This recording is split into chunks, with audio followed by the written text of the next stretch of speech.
નમસ્કાર. શક્તિસિંહ કોંગ્રેસને હરાવશે.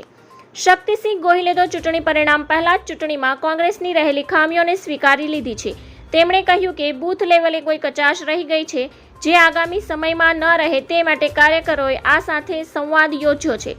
લોકસભા ચૂંટણીના પરિણામ આગામી 4 જૂનના રોજ જાહેર થવાના છે, ત્યારે મતગણતરી પહેલા જ કોંગ્રેસે પોતાની હાર સ્વીકારી લીધી હોય તેવું શક્તિસિંહ ગોહિલના આ નિવેદન પરથી લાગી રહ્યું છે.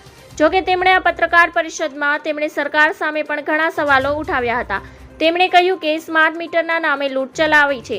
અદાણી પાસેથી મોંઘા ભાવે વીજળી લેવાની અને ગ્રાહકોને ડામ આપવાના. ગ્રાહકોને ઓપ્શન આપો.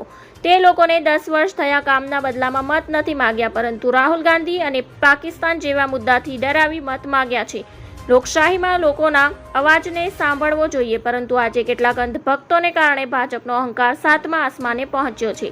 ભાજપના પ્રદેશ પ્રમુખે રાજકીય દંડો ચલાવ્યો છે. લોકશાહીમાં તો જનમત જ વિજેતા નક્કી કરે છે. ધન્યવાદ. જય હિન્દ.